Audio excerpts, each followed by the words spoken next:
Ladies and gentlemen, boys and girls, children of all ages, in cooperation with the Rampage Jaxxon after-school program and one of the greatest wrestlers of all time, fighters and bantamweight champions, TJ Dillashaw, we have a very special guest. The one and only, all the way from Brazil,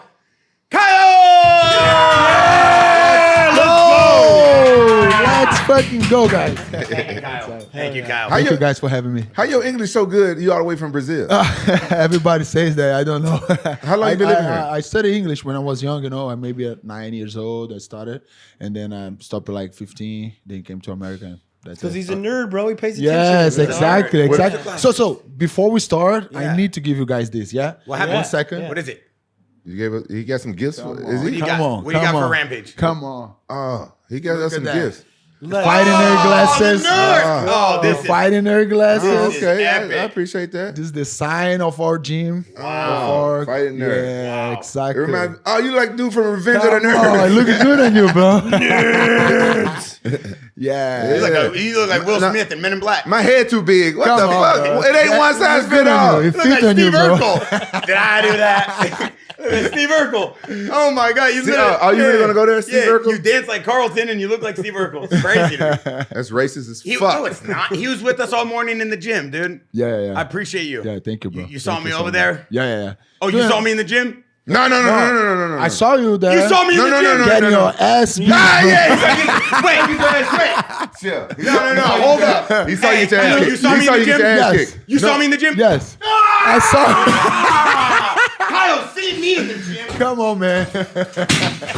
What's happening right now? Never say, guys, guess when you come on, never say you seen him. Wow. Never say Why? that.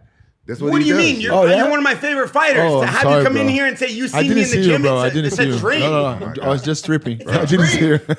Bro, the fame from the podcast went to his head, bro. Oh man, that's bad when that happens. See, look at bad, that. man. Look at that. He breaks every fucking chair. Seeing me in the gym? He wants to be your third wheel for the shot fight. He's not invited. That's one of my favorite fighters. I hope to see everybody here from Jackson there except for Bear. Where is your fight? It's in Albuquerque, New Mexico. Sweet. Okay.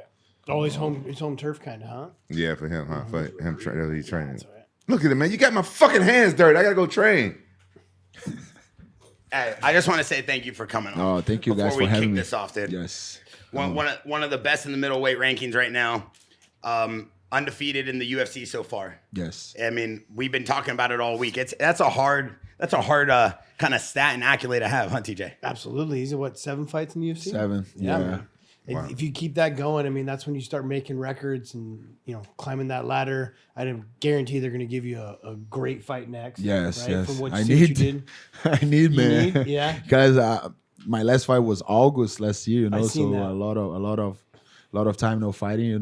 That's why I got this grappling match on Friday against Brendan Allen, just to keep competing. Feeling this. Yeah. It's. I need to fight. This is your longest break? I think so. One of my longest breaks. Yeah, because my first I got in the UFC. I debuted on 2022, and then I had 7 fights already, like in less than in 2 years, and then had 2 more in the Contender Series. So I had like 9 fights in less than 3 years. So this is my longest break. TJ, yeah. why do you think they would put a fight like this on the shelf for so long? Put on a shelf? Yeah, I mean, so when you start getting a bigger name and you start getting those bigger fights, they plan them out differently because now he's got to wait for someone else in the top 5 to be ready for a fight, right? So and there's a lot of hype that goes into it. There's a lot of buildup. When you're first getting into the UFC, it's like you fight, boom, boom, you're trying to make a name for yourself. And then once you have, like he has, now they're going to plan it, right? They're going to give him the right fights at the right time, pump it up, put him on a good card. He's on a good run. Like he could be the new face of the division. So let's build him now, Oh, okay. And the division is too messy right now. There was a bunch of fights of the guys from top 5. Hamza is there too. They don't know what to do with him, and Evolve is doing good too. He loves So being on the me shelf. And all these guys. Yeah. He don't fight hardly ever. You down to fight, come slut?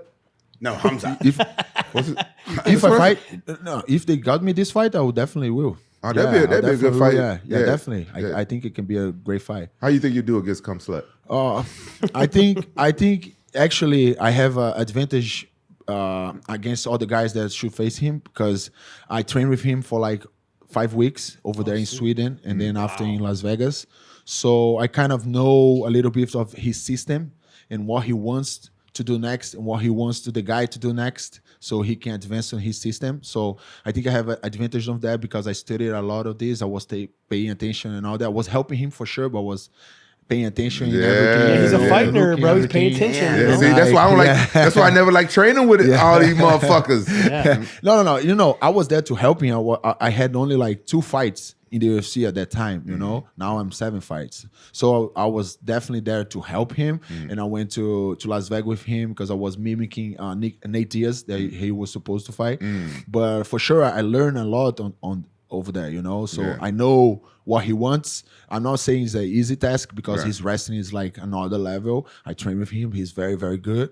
But I know I have advantage from other guys to face him, you know. You see what he did to Robert Whittaker, you know. It's not just about you go there and do your camp with a wrestler because he doesn't do the normal wrestling things, you know. He does MMA wrestling and he has a very good system behind it, you know. He knows every step what to do and what the guy is gonna do, so he can do. He's really strong too, huh? He's really strong. Yeah. You think he's stronger than you?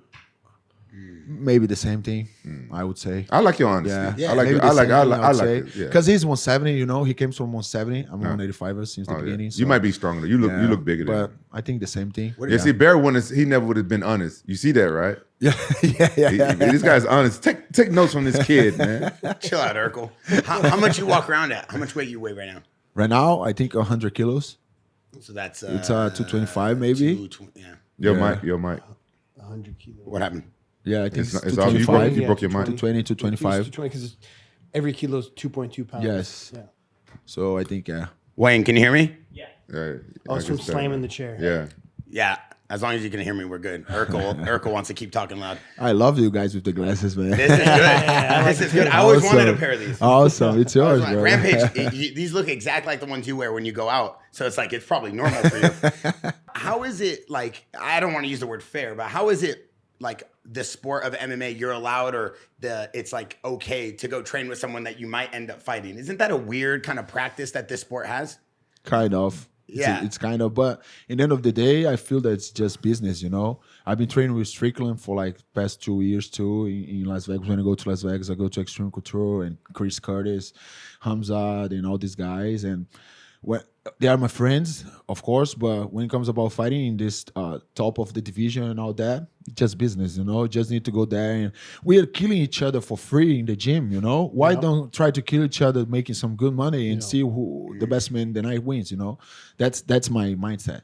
And to get the best, you got to train with some of the best in the world. And if you're training with the best in the world, they're already a name, right? So it's just going to happen. It's like when I went to Team Alpha Male, it was like, there's a lot of guys that you're training with that you're probably going to fight at some point, right? Or have that possibility because you're all in the same weight classes, but you got to set up that fight camp. The reason why Hazmat bringing him out to train with him because he's good, right? So it's like he needs guys to push him. He needs guys that like realistic looks. And so that's just going to be the nature of the beast. You know, we're not on teams.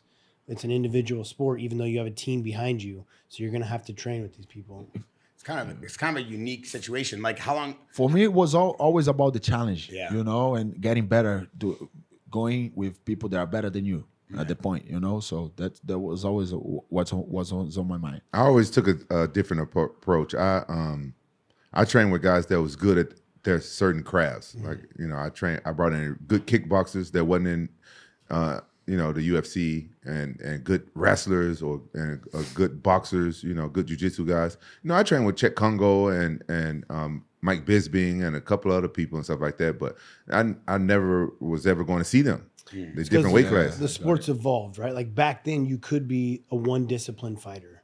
You could be a strong jiu-jitsu player and get in the UFC. So you can bring in a kickboxer and train with them. But now it's a full sport. Like, I need you to hold me accountable to take me down or punch me in the face or, you know, like, and I have to be ready for everything. And so it's just it's I grown understand, so I much. understand your thinking, but I still think that you can separate them and still bring them together if you have that understanding. Because when I fought Kevin Randerman, I think the only way I beat him is that my coach, Zach Light, brought in 2 really good, fast wrestlers. Yeah. If I had been doing MMA wrestling that whole camp, I never probably would have beat him. Yeah, I agree with that. But like the next guy he's going to fight is going to be a very well-rounded fighter. He's not a Kevin Randleman, which you know Kevin Randleman's going to come on, he's going to wrestle you. Yeah, right? yeah. The next guy he fights, he's going to be good at everything. Yeah. Yeah. So it's like he's got to train with guys that are great at everything. So you guys don't do it like that. Y'all don't separate no more. Y'all just going out there and train MMA.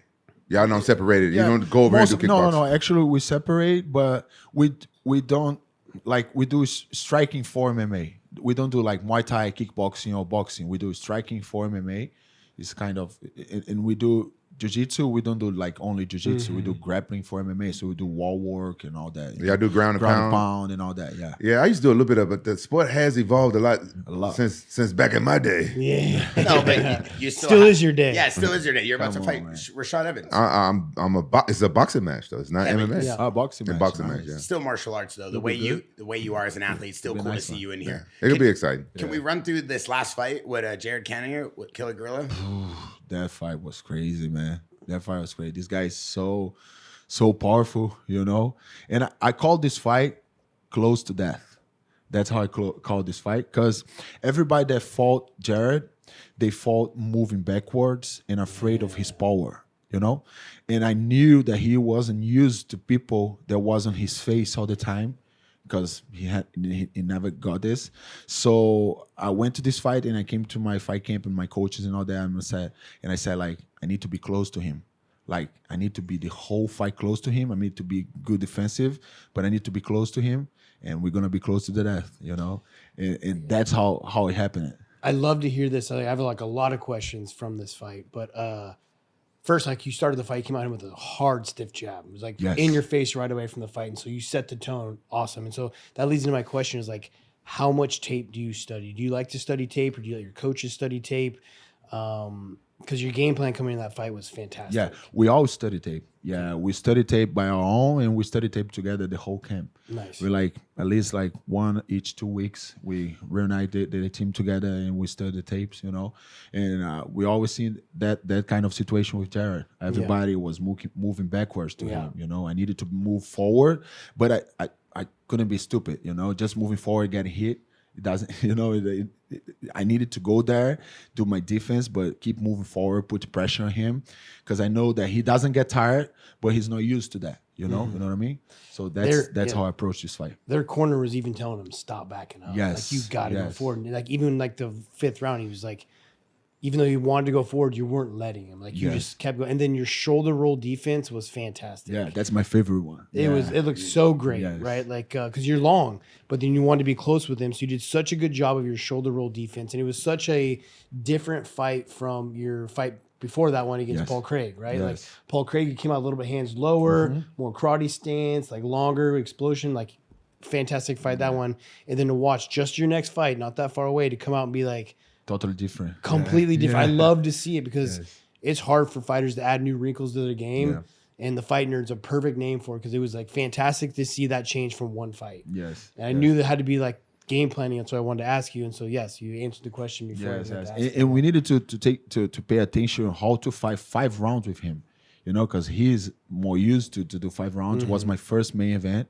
And he knows how to fight 5 rounds. You know, he's a very experienced guy. He knows if he's losing the first round, he lets you get him big in the round and get tired a little bit more, so he can push you more in the later rounds. You know, so he's very, very good at that. And I was impressed how he recovered.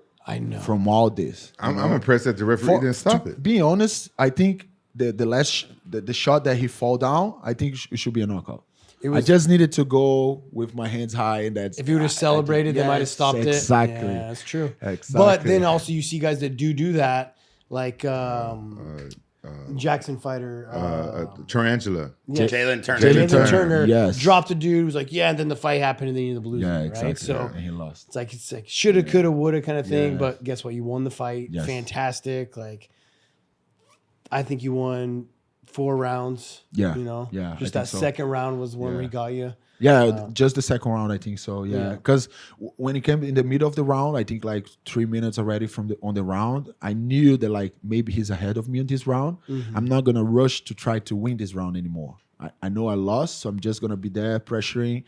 Okay, I gave you this round. You're gonna get tired because I'm gonna be pressuring you, and then in the 3rd round, I get better. You know. Well, I've never heard a fighter say that. And not an MMA Get fighter. better? No, where he said like, oh, I know I lost this round, so I'm not going to rush and try to win this round back. Yes. I'm just going to pressure you so you get tired, so I'm going to come back This guy is a MMA nerd, huh? Well, he's fighting a guy that's got insane power. Like Cannonier throws everything behind his punches, right? So it's like you come out there and you're like, I got to get this one back. You know, like I made that mistake and I should have been like when I fought Garbrandt at the end of the first round, heard the 10-second clapper. It's like, I want to get this round. And then I ran right into his power. You know, so smart. Yeah. Wow. The way you look at camps, like from the evolution of where you've been since you come into the UFC, being undefeated, TJ's talked a lot about how important a camp is, your coach, your team, who pushes you, the people that are there. Rampage is very, very vocal to me on how we build this gym and what we're doing here. How is the difference? Because you've been in a kind of a few different places, Extreme Couture in Vegas, Sweden with Hamza. Yes. What is the difference of like the camps you've been in, your coach? Walk us through kind of the preparation there.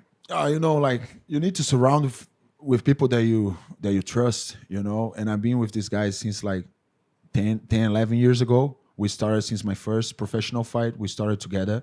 So it's good to have these guys around you, guys that you trust, you know. And we go there and the coaches are into it 100%, you know, like they are always studying with you, always sending message to you and say, oh, what do you think we do this, we do that? And the most important thing I think is because there's no ego in our team, you know, like there's a bunch of people that can work together and then it can make it work. You know, there's no ego in there like, oh, these other guys saying shit, don't do this or that. No, everybody's, it's like they were all one. You understand? So I think in our team, we have like thousands of coaches. We have a two PT guys. We have physicians. We have all that, and they all strength conditioning coach, and they all work together. Actually, my strength conditioning coach is in talk with my nutritionist. So he knows what kind of my training is in this day, and then he can adapt my nutrition on this kind of training. Man, y'all next level. I mean? Is this gym in Brazil? It's in Brazil, in São Paulo, yeah. What's the name of it? It's Fighting Nerds. Okay. Fighting Beautiful. Nerds, yeah. Is it your gym? No, it's not my gym. No, it's from Pablo Sucupira. He's my coach. Yeah, his gym. And you've been training with him for 10, 11 years? For 11 years. That's awesome. For 11 years. I love that you hear, like, he'll text you at night about, because that's how me and Dwayne Ludwig were, right? Like, I'd be getting ready for a fight, and then I don't go to sleep as early as I should. And I get a text at 11 and 12 o'clock at night and be like, Ninja, he sent me a clip. I'm thinking of this. Like, this is what we need to start training tomorrow. And then we'll like have a game plan for the next day. Like, that's awesome. That's good to have. It's good to have this kind of guys around you. Yeah. You know? It's good to have. Sure, they care about your career almost more than you do. It really makes a difference, you know? When I'm competing in the UFC and all that, I see a lot of guys like going to do a wake up by their own. You know, there was no coaches with them and all that. They were doing by their own, other things they do by their own, you know. I think it's good to have people that stick together in every moment with you, you know. I feel like that's a Brazilian thing too, because I see Oliveira's camp. Yeah, bro, they exactly. They take everyone. Like, I went to go like cut weight in Abu Dhabi, and I went into the sauna with maybe one of my training partners, Juan.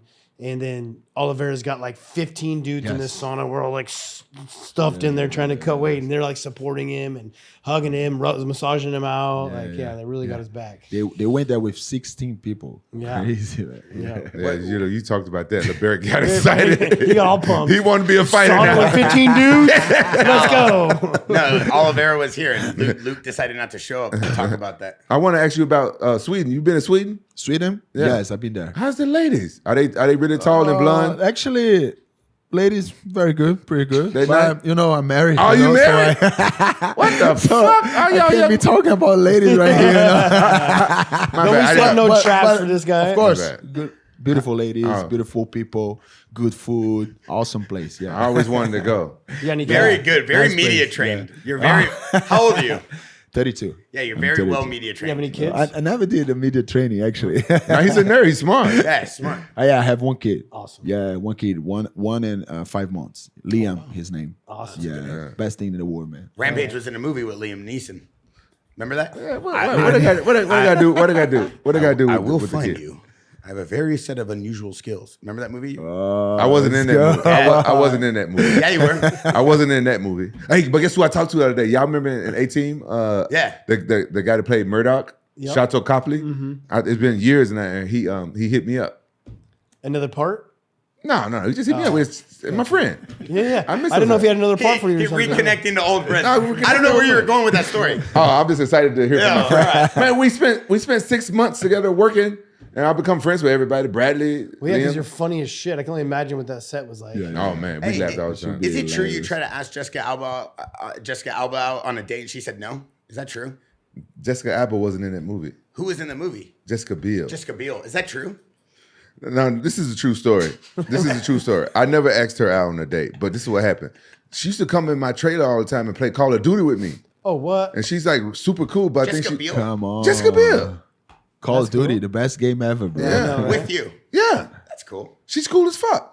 And then everything was cool, and Justin Timberlake came to the set sometimes, so I knew they was doing their thing. But then we went and did after the fight with Rashad, we went and did the Meteor tour. Yeah. And I haven't had a crush on anybody since high school, and I started getting a crush on Jessica Biel because how cool she was. That's the type of chick that Makes her that much hotter. Yeah. No, a girl that plays Call of Duty with you? How you wouldn't, bro? Yeah, but she's just cool. The perfect girl, you know? Yeah, she's just cool people. She's just cool people. She's just cool. No, but honestly, she's just cool people. She's like one of those girlfriends that you won't be embarrassed to bring around your boys. You know what I'm talking about? She's like, she fit right in. She's like, she's just real cool people. Awesome. And I was like, damn, I got a crush on her. But I ain't never tell her I had a crush on her. You just Not said in now. here. First Nah, time. she ain't watch this shit.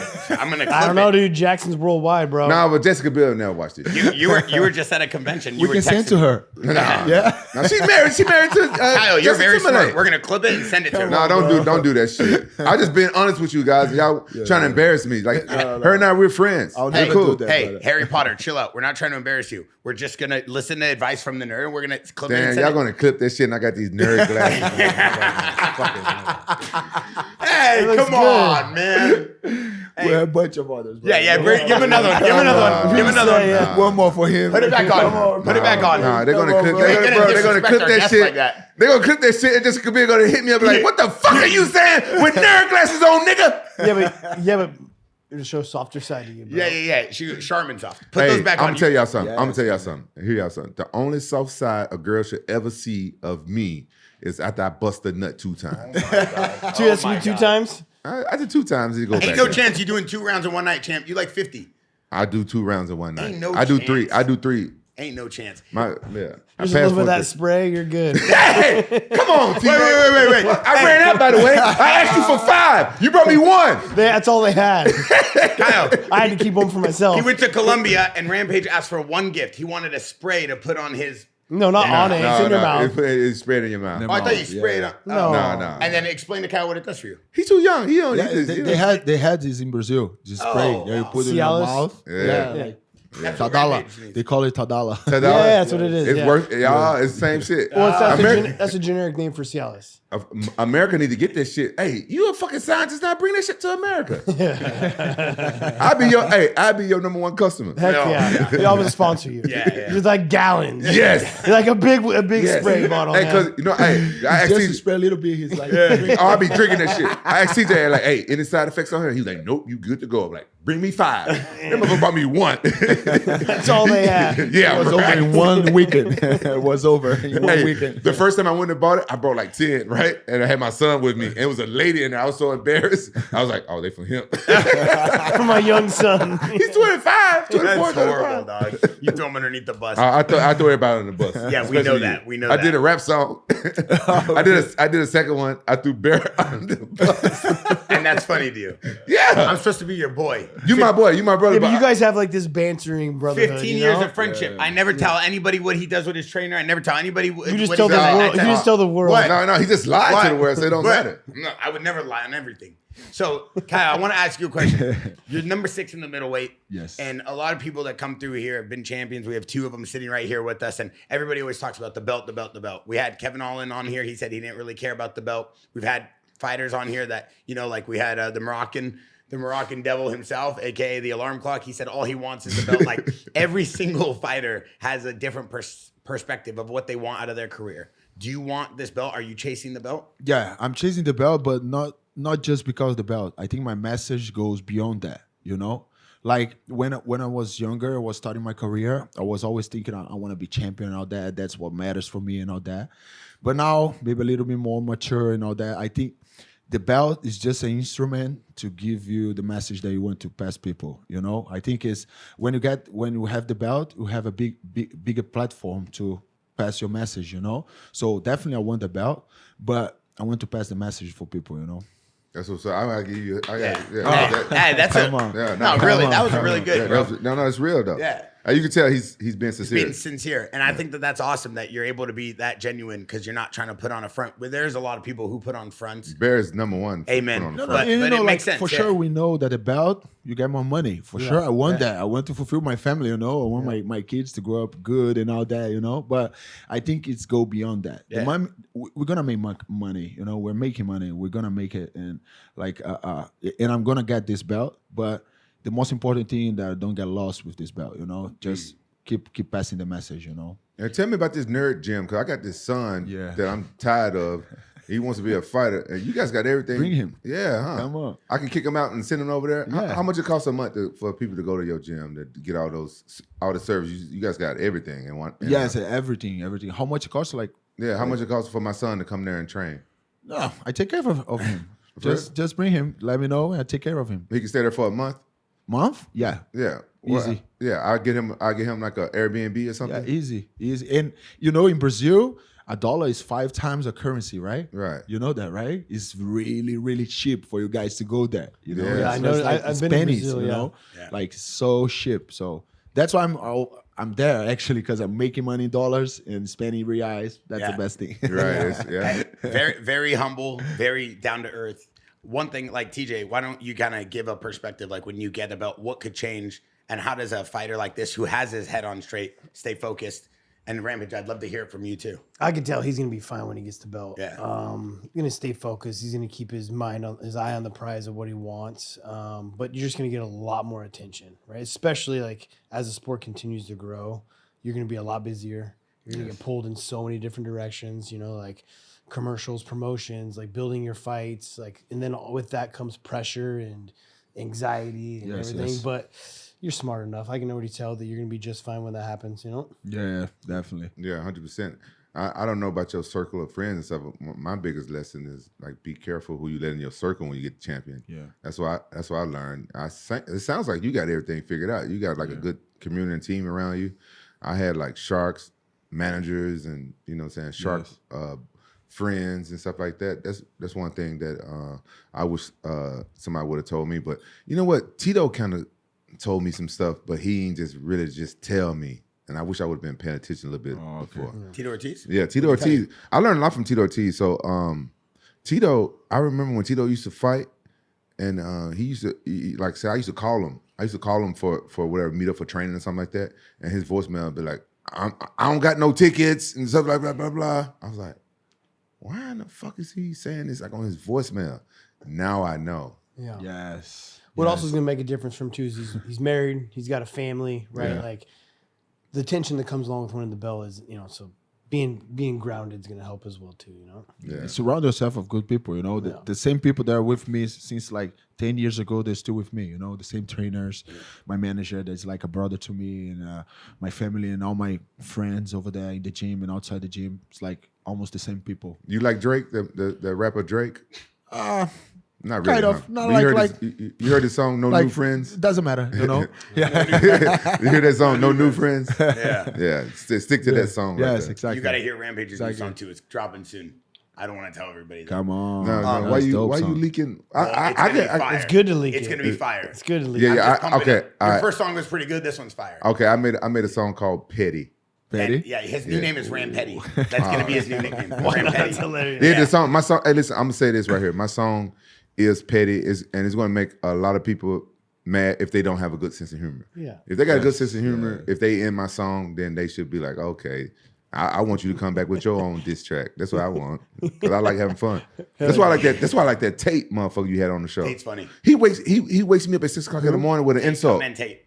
He texts me all day talking crap to me. I love it. He's funny, but bro. people don't see it. Like Caio, you got to see a little bit behind the scenes before you got in here. Our new studio, our performance studio, our Jaxxon Media House. Like we have a lot of fun here. We're training, but we still have world-class athletes. Armin's #1 contender in the world training, and then we have a little fun. And I think that the problem is that's why we started our new show, the Behind the Brand. People don't see that we're all really good friends. They've known each other 10 years. I've known him 15 years, 10 years. Like we've known each other a long time. So there's a lot of energy, a good family friendship here, but they only see the short shows. So they don't see the dynamic.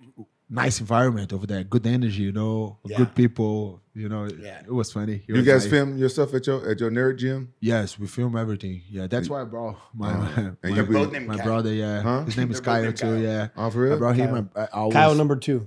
yeah, I always bring all my camera guys and my media stuff to everywhere. So good. You know, It's good that a fighter's investing in building his own we brand. need to. Yeah, we need to. Talk to me about the biggest obstacle in your way right now. If you see yourself gain the title, who is it? Right now, I'm trying to fight Robert Whittaker. Actually. Oh wow! I'm trying to fight this guy. You know, like I think in the top 5, I didn't for him, Imavov, and Dricus, and Sean. But Sean just lost and he broke his nose. I think he's gonna be away for few Sean Strickland? few months. He broke his nose in his fight to Dricus. Imavov, I don't think he's gonna want to fight me because I think he wants to go to the belt. For sure, he's right. And Robert Whittaker is the one, you know, he's coming off a loss. You know, he's ahead of me in the rankings. He's number 5, I'm number 6. So I'm trying to get this fight with him. I heard that he wanted to fight in June. So why not? We fight International Fight Week, June 29, you know, big pay-per-view card. I think it's will be amazing for the fans, for the UFC, and for our career, for sure. How long you like to have training camps for before your fight? How long do you like to? Sometimes like 6 to 8 weeks, 6 to 10 weeks, something like that. But my fight against Cannonier, I had 3 weeks. You had 3 weeks. Yeah, for a 5-round fight. Yeah. Wow. But I was already training, you know. And then I went to Manchester because I went to corner Bruna Brazil, another girl from our team, and then went straight from Manchester to Vegas, spent 3 weeks there, and then I fought. How do you feel about Strickland's fight style? I like Strickland, actually. He always been a good guy to me, you know. Always treated me well when I was in Extreme Couture. He always provided everything. Oh, you want to use the cage? You're part of the family. You can use the cage. And he didn't even know me that much, yeah, you know. So I like the guy. And for his fighting style, it's pressure, you know. It's always pressure. But I think his last fight, he underperformed. I think so. I think he underperformed. For sure, props to Dricus because he did the right adjustments in the fight and from the previous fight. But I think Strickland underperformed a little bit. Yeah. You think he could have done better, huh? Yeah, I think so. He's better than a little that. bit. Yeah, way better than that. He's a nice guy. Look the guys that he fought. Yeah. Look at the top guys that he fought and the way he did it with these guys. Bro, I didn't know who he was until he fought Izzy. Oh, I didn't know who he was until he Crazy. fought Izzy. And then I was kind of shocked, right? Because it's me, you know, because I didn't start back watching the MMA till I started doing a podcast because I had kind of stepped away from it for a while. Oh, really? I've been around this sport for 25 Yes. years, so Yes, it's like, yes. So long, right? yeah, so long. I love watching MMA. I've been watching MMA all day. I can You watch spend all all the day, all the fights. If I'm going to a fight like tomorrow or something like that, I'm going the first fight. I'm going there. I'm not waiting for the main card. I know I don't do this shit. You know, I just like to go there, watch all the fights, and like to study. You know, see. I knew he was going to say that. Yeah. Why? I'm learning. I like to learn the guests as I'm talking to him, and he's like one of the most interesting guests we had on here. I don't know if you guys know this, but he's Thank very you for interesting, that, bro. Yeah, because he actually cares. Like he actually cares about martial arts. He cares about who he is as a person. Not everybody does. Some people are just trying to put on a show. They want to make the money from social and they want to make money like being a character. I mean, people go in and out of characters all day, but this guy's as humble as it comes. I mean, I've been talking to him for the last couple of weeks, trying to get him on. First one to respond, constantly trying to make it happen. I'm glad you said trying to get him on and not trying to get him off. I'm so proud of you. Trying to get him off what? Well, he's not on anything, so you don't got to try to get him off anything. No, I was trying to get him on the podcast. Okay, thank you. What do you mean? I wanted him to come on the show. Who do you think's been texting him? He's been texting me back and forth nonstop. We've been trying to get him on. What do you mean? I'm happy with that. Is it He true? just never, he is crazy. What? I swear to God, on my mom, I've been trying to get him on the show. It's just so easy. Yeah. It's great. Like me, I was the opposite. Like watching fights for me while I was fighting, maybe even in fight camps and stuff, I'd get anxiety. Oh, And really? I start thinking like I'm gonna walk out. Like I'd watch someone else fight and be like, "Well, I just want to turn on some Netflix or something. Pay just shut my brain off, you know, because I've been training all day long, thinking about what I'm gonna do. You got the nerves of your fight coming up. Like I'm like OCD with training, so I've been in the gym. Like I want to be the best all the time, whatever I do.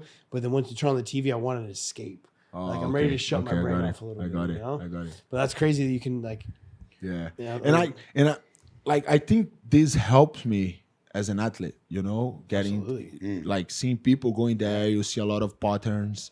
You see a lot of people, how they get better in a fight, or how they after they get beat up in a round, how they keeps getting beat up, you know, what the other guy do to do it, you know. So it kind of helps me to study the game, you know. I'm doing broadcasts from in LFA. So I'm the international broadcast when they go to Brazil. I do it there. I'm managing athletes. Like you commentating? Commentating. Yeah. For a UFC fight pass. And I'm managing athletes. I'm cornering athletes. So everything that surrounds MMA, I'm into it, you know, because I think it helps me in my athlete career. Have you learned about fighters imposing their will yet? Have you learned about the will part of fighting yet? Like, what do you mean? What? You don't know about that yet? What's that? Imposing your will? Like, what does that mean? Just doing what you want to do to someone else? Well, there's actually 2 fights going on at the same time. Like it's a physical fight and it's a fight with your will. You can break a fighter mentally. Yes. Oh yeah. Imposing your will on them, and it's like say if two fighters are evenly matched, like sometimes a matchmaker can get you. Yes. Like now it's who has the stronger will to win. Yeah. Have you learned and about who that? maintains that? Yeah, because everybody has a big will to win in the beginning of the fight. Yeah, and when they start to do things that doesn't come along the way they want, that their will goes down. Yeah. You know, like you need to maintain that. Doesn't matter what happens, you stick to the plan. You stick to what you were there to do. You know? Like some fighters, that's my mindset. Yeah, some fighters they like TJ for instance. He always got that will. Yeah. You can't like some fighters like him. You can't like You can't take the confidence away. Yeah. But me in my fights, that's why when soon as the bell went, I walk right across the cage and I punch him right in the face. I'm already working on breaking his will. A lot of fighters didn't know that. Yeah, that's a perfect example of your last fight. Yeah, that's the way I did the jab, the fast jab in the beginning of the round. Yeah. This is just for him to know. Oh, I'm gonna be a long night. It's gonna be a long night. Yeah. This guy is so fast. Look at the first one that he threw at me. You know. Yeah, you breaking his will right away for sure. You seen those fights with the 2 guys? They respect each other too much and they circle around for like 30 seconds. Like fuck that. Yeah. When I go through some of the history on what you've done and kind of like your mindset and who you are as a fighter, I always like to kind of read a little bit about things outside. I came across I used to teach math growing up. Is that true? Math and chemistry teacher. Is that where these came from? Little bit, yeah. It actually came from my coach. He came up with the idea, but I was always the nerd in the gym. Bro, and you have a degree. Yeah. He just say he used to teach math and chemistry. Math. That's not a Breaking Bad episode, Mathematics. Bro. Mathematics. Mathematical Go back and rewind what he said, man. He said he used to teach math and chemistry. You already asked about girls and now math. I didn't know you was married. Good person. He's a good person. I didn't know he was married. We don't care that you do math. What's your ring? No, I don't have Oh my! We'll get you a brand new Jaxxon wedding band Come ring. on, We just come on, man. When I was fighting, I was married. I lost it. You lose it. That's why I don't wear it either. That's why I don't use it. You know, because I lose it in the gym. Because you can't train with it. You're taking it off all the time. And then you forgot where you put it. I hate that. Trouble. Yeah. So this obviously you have a degree in math. You have a good mindset. You have a good head on your shoulders, and you're able to kind of sit down and process things. A lot of people talk about fighting, martial arts being like math, like jujitsu. It's an equation. You're constantly trying to solve what the other guy's going to do. One thing I, constantly talk about, and I'm not glazing, I'm just telling the facts. TJ is probably one of the most analytical people I've ever met, whether it's nutrition, fighting. Glaze it. Just because he doesn't want to talk about dicks in his mouth or whatever you like to say all day about you. The guy likes to talk about other things rather than just, whatever nonsense you're into. When have I talked about that type of shit? Yesterday this guy was doing this thing to my mouth. Not mine. No. So, I studied thousands of tapes of this guy. Oh, really? Thousands, bro. Thanks, really? man. Hours and hours studying this guy, the movement and how he switched stances, the feints and all that he does. His head position is always like from one side or the other side, just to know what kind of punches they come and what kind of punches he can throw, that. So I've been studying a lot of this guy for sure. Thanks, man. Yeah, I'm a huge fan. I'm a huge fan, brother. Thank you very much. I appreciate that. Which brings up a point of your last fight. I was curious. I noticed when Cannonier would switch his stance, you always want to be in an open stance. So if he was orthodox, you were southpaw, and if you were southpaw, and he was orthodox, you'd always switch that stance. Is there a reason for that as well? No, actually, it wasn't like they're on purpose. Actually, what I wanted is like I'm southpaw, so I defend better. My defense is a little bit better on southpaw. That's why I needed to go close to him. I needed to be southpaw. Doesn't matter which stance that he has, you know. But when I was away from him, I wanted to be in the same stance that he was. Like if he was orthodox, I wouldn't be orthodox. If he was southpaw, I would be southpaw. Because then I got the calf kick. You know what I mean? Because when you go fight a guy that punch really hard, and you go for his calf, he won't be able to put pressure on the leg to throw a hard one, you know. Yeah. So you take away his biggest weapon, you know, just by kicking the calf, and then he cannot put pressure on the feet anymore, and then he cannot throw with the same strength that he used to. Let me tell y'all something. Me, this is the way my mind think. Time machine. Me go back in time. And take all this info with you? No, I'm just saying, no. Think about it. I don't think I would make it to the level that I made it to if I got in the time, I come back and I'm fighting these young motherfuckers with this new, you know what I'm saying? Gotcha. You know what I'm saying? You'd start training MMA differently at an earlier age, though. You know what I mean? Like your time, you're training it the way you're supposed to train. Like you're an athlete, right? Yes. So you would have started training fighting in a completely different way. Though. Yeah, I learned it, but say we got a time machine. I'm like, man, I love fighting, and I come back young. You're young Rampage. Rampage, and I come back to 2025 to fight. I've already trained. In whatever year I come from, and I want to come fight in 2025, young Rampage, and I'm come fight these motherfuckers, and I'm a power puncher. Now these motherfuckers kicking calves, and they know all this shit, and they switch it doing. I was like, what the fuck? Yeah. You know what I'm saying? Man, DJ, can you narrate what he's saying? I want him to show us for the cameras because they love when you do this and kind of just. I love the open stance to the close every time he would switch to southpaw. So you were saying you were switching the same stance, but from what I noticed when I watched the fight, I watched it last night. He probably don't want to tell his shit.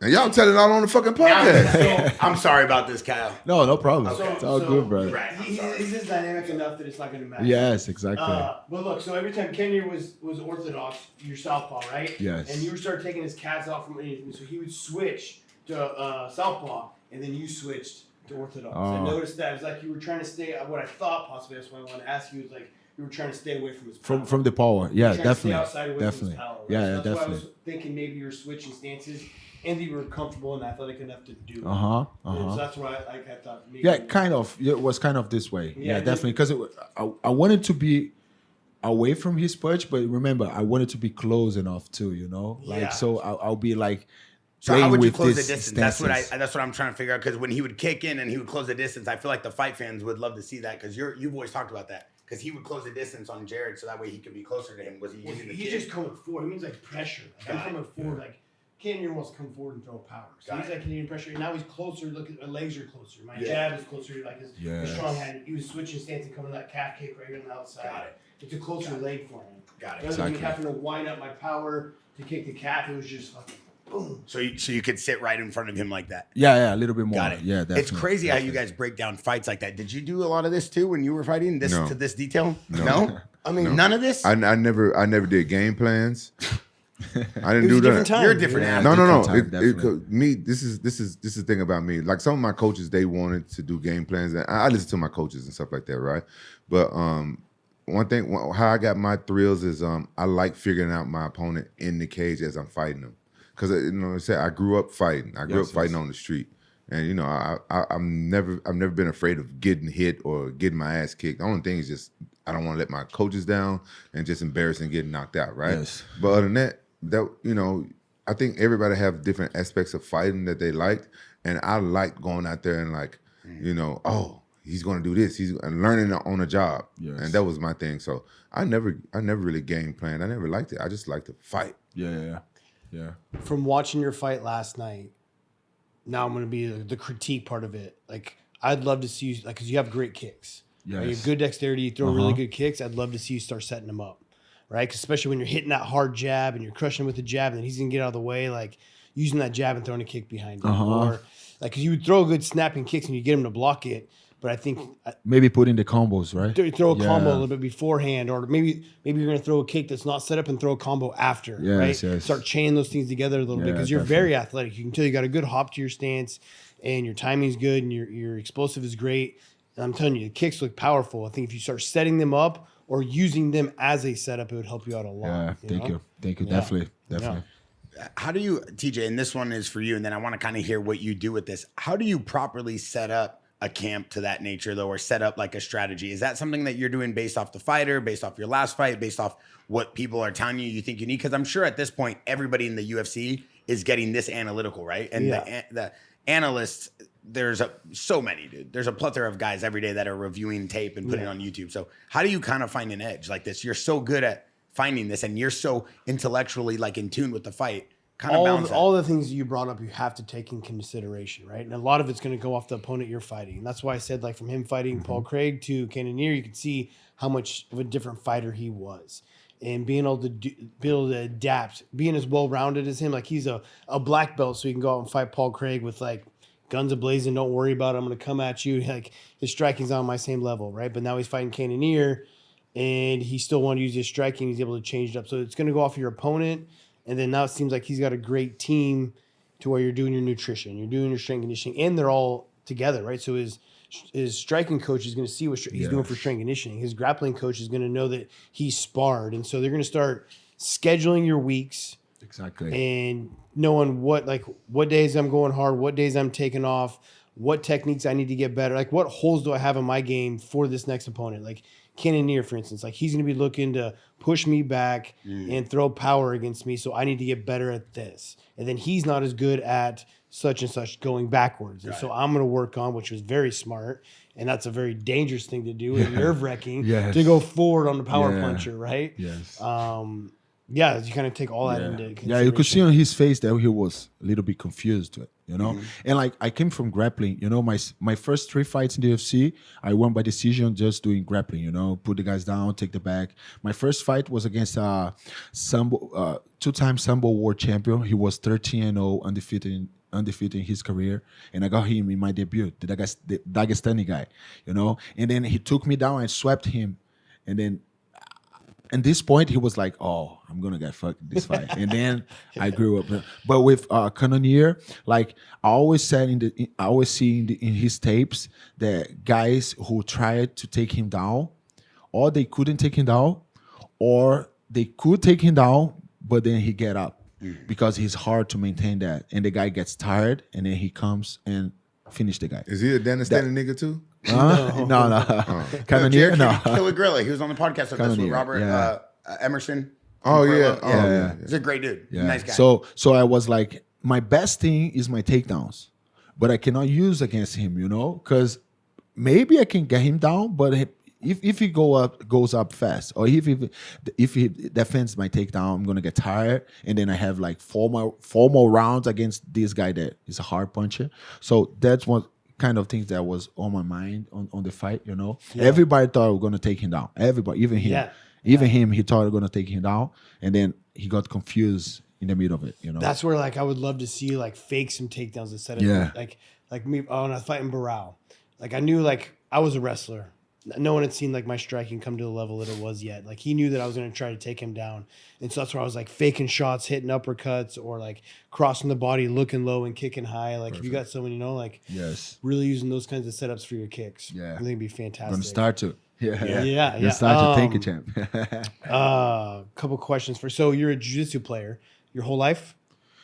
I started judo when I was 6 years old. Okay. Yeah, I started judo. I wanted to be like an Olympic athlete, you know. And then when I was like 19. Actually, that's the way I entered in the MMA. I always like, you know, like Bruce Lee movies and Jean-Claude Van Damme and all that. I always loved this, you know. But I started judo. I wanted to be an Olympic athlete, and then I lost a competition by armbar. And then when I lost, my sensei, he's my sensei since I was 6 years old. He's with me until today. He's like 82 right now. He's like a father to me. Cool. Amazing guy. He came to me like, "You're not going to train judo anymore if you don't train jiu-jitsu." And I was like, I hate it, you know. And How then old were you? I was 18, 18, 19. And then you need to train first jiu-jitsu, and then you can train judo after. And then I started doing jiu-jitsu. I hated it in the first, but then I started like it. And in the same hour of my class, there was a kickboxing Muay Thai class happening And I was always taking a look and I'm like, why not, man? Maybe I go there and see how it goes. You know, I see like Fedor and Minotauro fighting, and I was like into it, and I was like, let's go, let's see. And that's the way I entered MMA. So you're doing judo. You started doing jiu-jitsu. You're going to school to become a teacher. Yeah. And then I didn't graduate. In like I did college of industrial chemistry. Okay. I did for like 4 years. 4 years the maximum. So I did for 3 years, and then I got the invite to go from my city to São Paulo because I'm from Northeast Brazil. It's Maranhão, the name of the city. São Luís. It's smaller. It's small. Yeah. It's small. There's no like. There's MMA over there for sure and all that, but it's not a place that people are gonna take a look to see if there's fighters over there. In Brazil, you gotta take a look at like Rio, São Paulo, and Rio, São Paulo, most of it. You know, you need to get out of your comfort zone and go to their places and try to find a life over there. You know, so that's what I did. Yeah. So you dropped out of school to do that? Yeah, I dropped in college. Yeah, I dropped college to go there and pursue the dream to go to the UFC. I dropped out of grad school to become a fighter. Yeah. I was like, graduated college, was going to do grad school, become a physician's assistant, and then I got talked into fighting. So same thing. I dropped out of grad school, and then I moved to Sacramento to start fighting. That's awesome. Yeah. Well, how old were you when Best choice in my life, I think. Yeah, me too. I love chemistry. I love math, you know, and all that. I'm a nerd, you know, like. But I love more fighting. Bear love math. I love more. He loves math too. I love math. Mathematics. Yeah. Mathematics. Mathematics. Yeah. How old were you when you moved out of Manicon? Huh? How old are you when you moved out of Manicon? The city you said. São Luís, Maranhão, yeah. What's the name? São Luís. San Luis. St. Louis. It's like St. Louis. Is that near Northwest. Is that near Recife? Near Recife. Yeah. Actually, in my city, there's one of the most beautiful places named Lençóis Maranhenses. Yeah. It's like a desert. Yeah. A desert, right? Desert. Yeah. Sorry, yeah. They're spelled exactly the yeah, same. yeah. It's hard. I know. It's like a It's desert, hard. I know. desert, and it's a bunch of lakes, like blue lakes on it. You know, from the rain and all that. It's like one of the most beautiful places around the world. You can take a look off. Yeah. Do you go home ever? Yeah, like 3 or 4 times a year. Okay. Yeah. With all due respect, your English is better than a lot of Brazilian guys that's been living here for 20 years. Oh, thank you. That's real talk. Thank you. So you can say dessert and desert sometimes. Because you know what? Because some people when we read it, some people American, it looks a lot the same. Some people read it and they say dessert when they read desert. Yes. Or vice versa. Yeah. What's your favorite dessert? Pecan pie. And I love pecan. I love pecan pie. With ice cream on it, vanilla ice cream. That sounds delicious. I don't eat sweets, but that sounds good. I don't eat sweets. Pecan pie. You Hey, don't eat sweets? I don't eat sugar. Stop. Oh my, I don't eat sugar. Yeah, You can look at him and I tell stopped he's it too. Yeah. I I stopped I haven't eating eaten sugar. sugar in like 7 years, dude. it's been 7 years. Yeah, I used to. It's been 7 years since you have sugar. I mean, I maybe would cheat here and there, but for the most part, I've been on a diet for 7 years since I met Sam Calvita. That is true. I took him to an Italian restaurant last week when he was down here. He would eat dessert with me. That is, I ordered him pizza. You ate pizza though. No, I didn't eat pizza. No, he ate chicken. What'd you eat? Yeah, some sort of Yeah, chicken. he actually I don't doesn't eat. eat. I've yeah, never seen. actually, I've never seen him eat anything bad. I ordered a couple pizzas, but he doesn't I eat didn't junk eat any food. of it. What- He orders all this shit and he knows I'm not going to eat it. It's just it's all over the table. It's his excuse so he can eat it. Well, but what about your birthday? You don't eat birthday cake? No. My favorite birthday cake every year I get German chocolate. Ooh, Every year. that sounds good too. Yeah, I don't know why. It's I interesting. love it. My favorite. Trainer's German. It all makes sense now. What's your My favorite trainer's dessert? not German. I think chocolate cake. Yeah, normal Oh, one that's like easy. brigadeiro. We do a brigadeiro in Brazil. It's named brigadeiro. It's like chocolate. I don't know how to explain, but it's like a Like lob inside? Yeah, Melted something like lava that. cake? The best one. Do Yeah. you Do you like- eat clean? Yeah, most of the times, yeah. Look, he's in shape, bro. I know, that's why I'm wondering. I stopped eating sugar this year. Yeah. No way. Yeah. So just only water, clean diet, 24/7. You're always walking No, around. no, no. I like okay, pizza, okay. cheeseburgers, Cheese- and all that. I cheese day. get, but I stopped sugar. Like No guaraná? sugar. You don't and all drink that. the guaraná? No, I don't eat I love sodas. guaraná. I love Yeah. guaraná. I love guaraná. I love guaraná. Guaraná is nice. It's It's very good, good, actually. Yeah. Wait, but how, like, because I see a lot of camps and Rampages in camp right now, so I'm seeing it firsthand. It's hard to obviously stay focused when you have a lot of guys around you who don't have the same diet as you, right? And the fight fans don't ever get to see like a real behind the scenes. You're Yeah. active right now. You're in shape. You're walking around. You're flying all over the place. How are you able to keep up with a schedule, keep up with a camp, keep up with food and training with all, you're being so active, you're going all over doing interviews everywhere. Yeah, like, bro, the thing that I've been thinking to me is like, if I do that in the proper way, I'm gonna get my ass beat over there. You know, there's no other thing better than that to, you know, make you do this stuff. You know, like if I don't do everything that I set up to do, I'm gonna be blaming myself. If I go out there in the octagon blaming myself, I'm gonna get fucked up. You know, that's the way I think. We're the CEO of our bodies, of being Yes. the world champion, right? So it's the same way you run a business, right? It's like all these things I need to be prepared for. And if I'm not doing the basics, the foundation, like I'm never going to have a successful company. Like TJ Dillashaw will never be a champion if I'm not on the right. That's how I think, at least. Like if I'm not on the right diet, if I'm not doing the right training, if I'm not doing this, like check all the boxes. You know, it's the same thing as running a business from what I see you do. I've never looked at it. I mean, we talked about neither, that. man. I've never looked at it like that. I never look like when him saying it right now.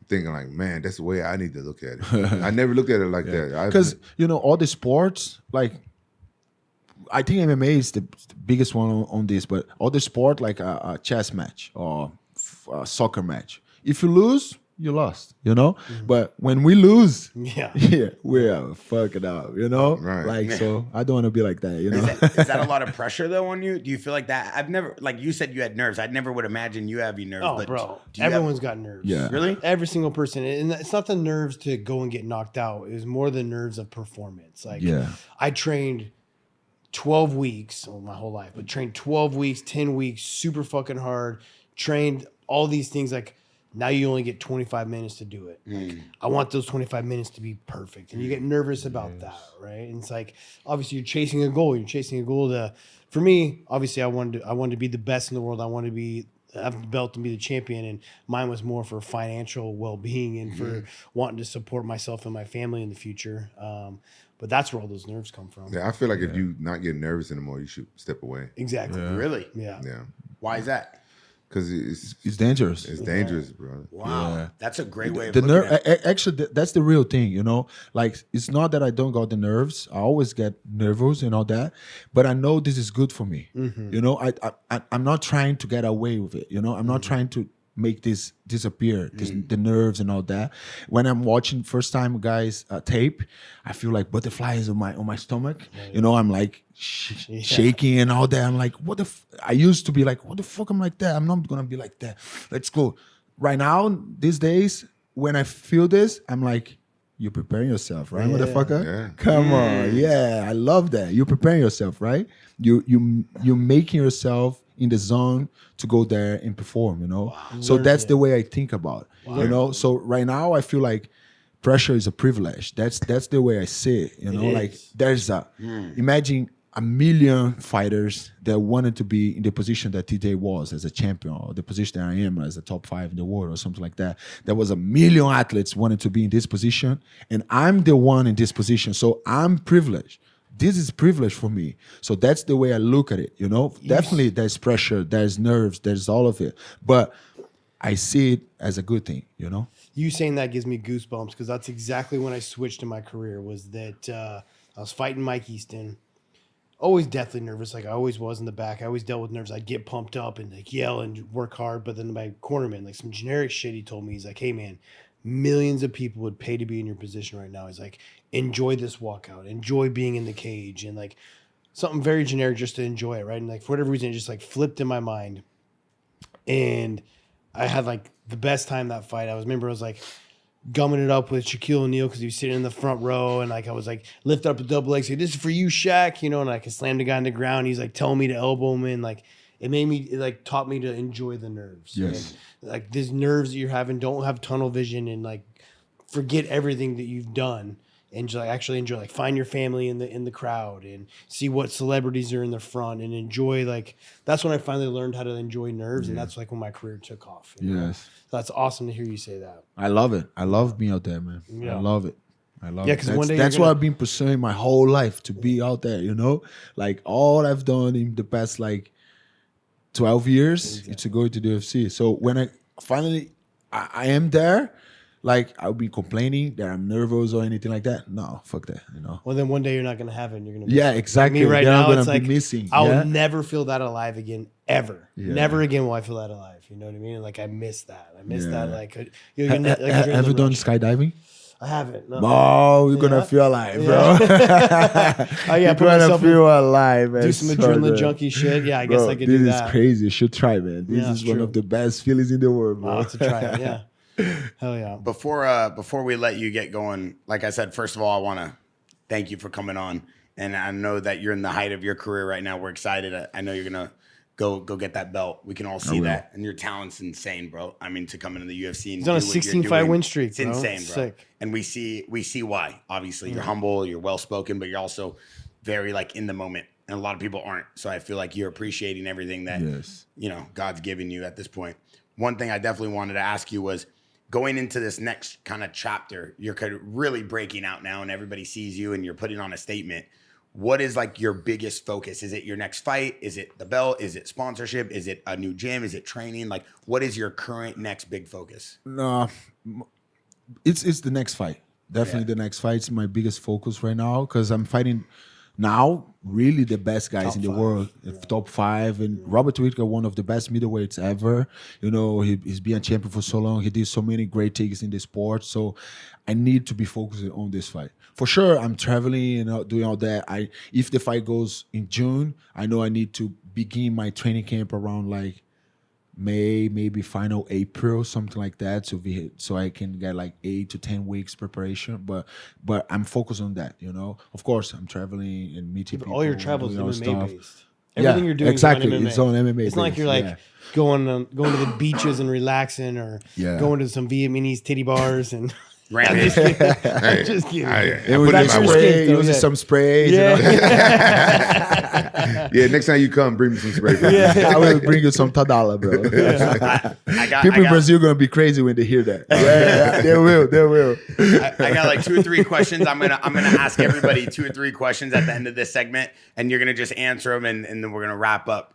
So the first question goes for Rampage. Rampage, if you could be a fictional character, which character would you want to be? He-Man.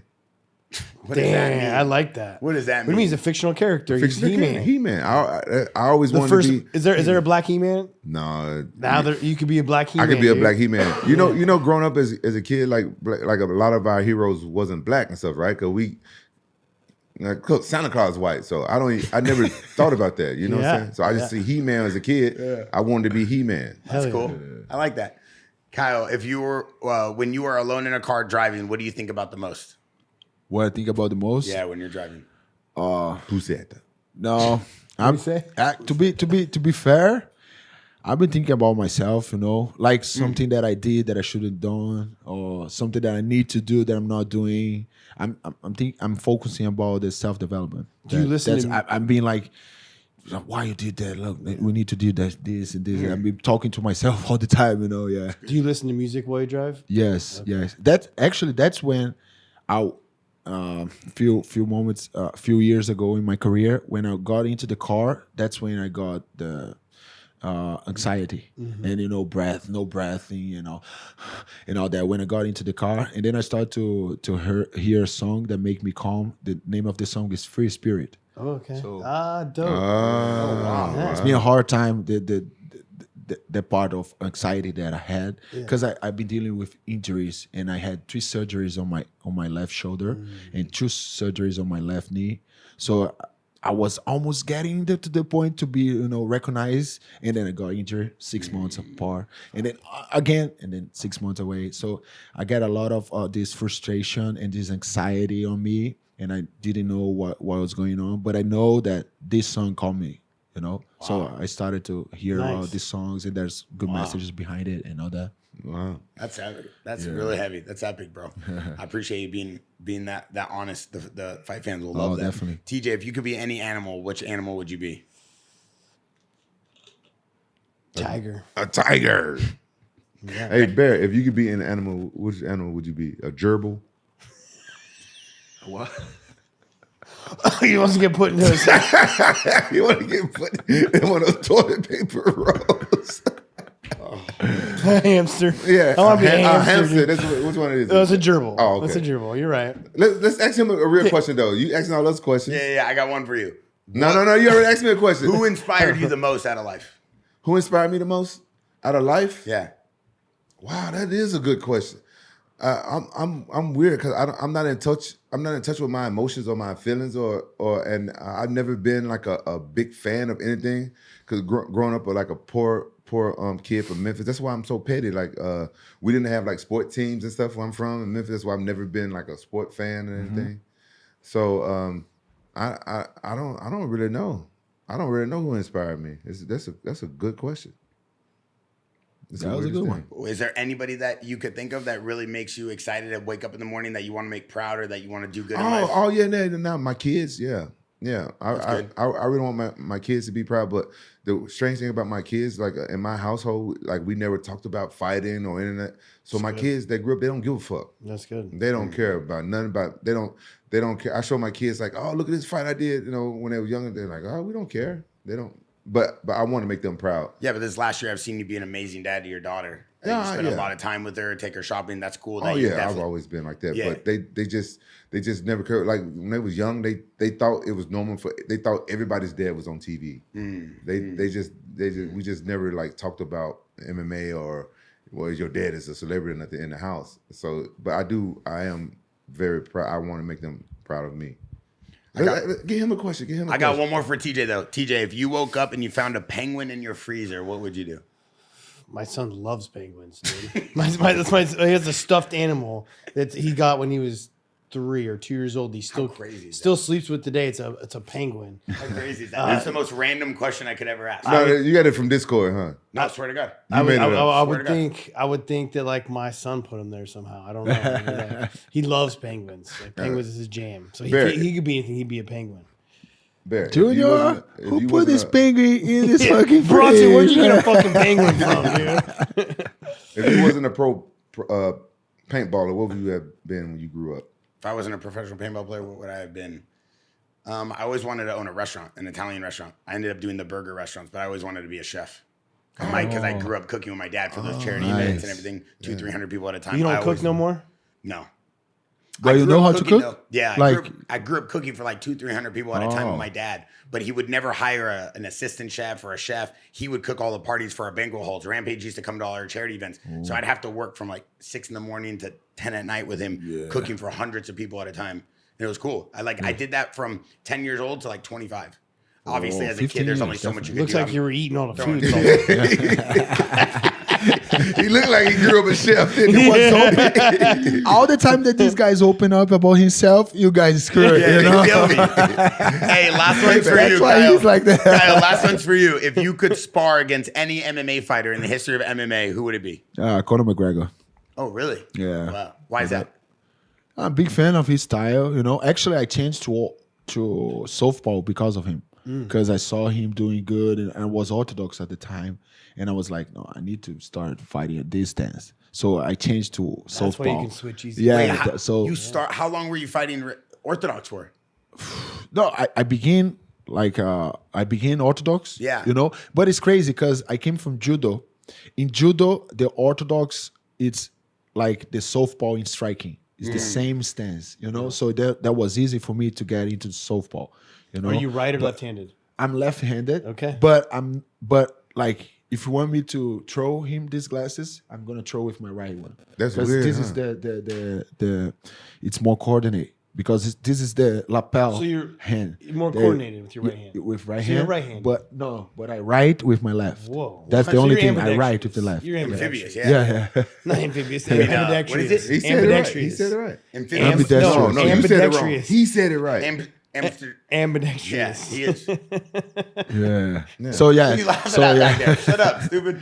I was always a big fan of Conor and what he did in the sport, into the octagon and out of the octagon, in a matter of like MMA, you know, not doing his crazy stuff, you know. But that's a guy that I wanted to spar. Conor. That's crazy. Yeah. How do you write with your left, but you're more coordinated with your right? Yeah, I don't know. That is the craziest thing I've ever heard. I write with my left. Yeah. I brush my teeth. I eat with my left for sure. But if I want power, if I want like coordination, if you throw me a ball and want me to throw at you, I'm gonna throw with my right hand. You know. Which arm do you steer with? Which hand do you steer when you drive? Both. You drive with both. Yeah, maybe both. Yeah. I never even paid attention to that. That is the craziest thing I've ever heard. Yeah. Well, I appreciate you coming on. Like I said, Thank we you. wish you an amazing career. We're excited to have you back next time you win your Yes. next fight. Have you on here, hang out with us for the day. Definitely. I know we were gonna get some training today, but Rampage slept in. So, it's not. What's wrong? He's got training after this. Oh yeah, I you're got training trained right now. I trained this morning, and Cool. I went to go to Edson and set in a CVAC machine for nice. high They altitude. sell Vietnamese coffee there. No, I wish. Okay. The CVAC machines are cool, right? Yeah. What is that gonna do for you? You're took me to fighting in altitude. Yeah, I'm fighting in high Oh altitude. yeah, I 5,000. just fought in Denver Yeah. against Brenda Allen. We did a grappling match. It's crazy how the Yeah. altitude affects you, man. Yeah. It's So crazy. you should be doing the Alto Lab, dude. Who?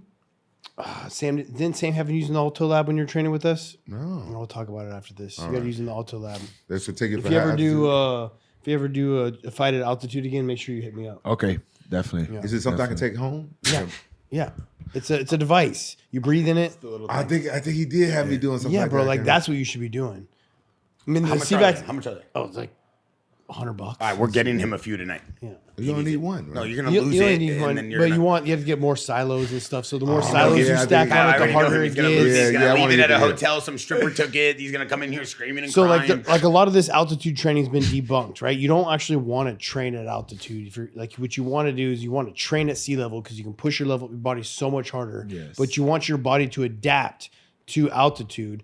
But you also don't want to sleep at altitude because you need to recover, right? So training and recovery at sea level. But you need to get your body to produce more red blood cells. So you use this Alto Lab machine and you do it for a certain amount of, I have a whole program to put together for you that Sam did for me. Yeah. And so you're going to like produce more red blood cells to be able to deal with the altitude. Yeah, I know Sam knows his shit. Yeah. But my blood type, I acclimate real good at high sea level, It's good. real fast. Nice. So you should be good. No, but I still got to train Yeah. because some people can't go to high altitude and train. No. Some people just can't because your blood type. Thank you for coming on. If you guys want to watch the Behind the Brand, it's on Jaxxon. We have a brand new page called Behind the Brand. It's a whole new show that shows Rampage training, me and TJ hitting the weights, behind the scenes with legends like this, superstars in the making. And we obviously are trying to give you guys a little behind the scenes of what we're doing here at Jaxxon. Plus, we just dropped our brand new JX1s with the green I face. like the green face. That's dope. Yeah, this is like the. Oh yeah, he got one too. That's Okay. scratch-proof sapphire crystal with the you new got one butterfly too? glass. I'm gold on gold. Yeah, and he got the gold on gold. Did you get one? No. Yeah, You don't even that's have a watch. Damn, that's Don't messed do up, that. Bear. Don't do that to him. No, That's I came messed straight up. from the gym. Yeah. No, he normally Nice. carries two black ones. I Thank do, you, brother. You know yeah. I always got to watch Yeah, for you. yeah. Man, Hey, brother, I'll say just- this. I was a fan of your fighting style, and I'm a bigger fan now after getting to sit down and talk with you, how much we can like resonate with certain things throughout. I love how much you pay attention to it and like you have the drive to be a champion. Thank you. Thank you so much, Thank you, brother. man. I'm a huge fan. You know, Thank you. living the dream. I'm living my dream. That's you know, awesome. that's Yeah, awesome. and Thank you, guys. Vinny, one of our producers, is like your biggest fan. He, Oh, really? He was so happy to be here. Couldn't even sit in on this. So he was getting nervous. Yeah, you know, He was you going to know- put You're free a- spirit on his neck. you're a We Jaxxon told him, Nah, media no, you can't go that far. Did you see him? He the one that looked like Ariel Kawani. Like, yeah, I saw him. Yeah, I saw him. I know who we're talking about. All right, guys. Thanks for watching. We appreciate you. Leave a comment, subscribe, let us know what you think. Catch us on our other YouTube channel, Behind the Brand Jaxxon. We're out.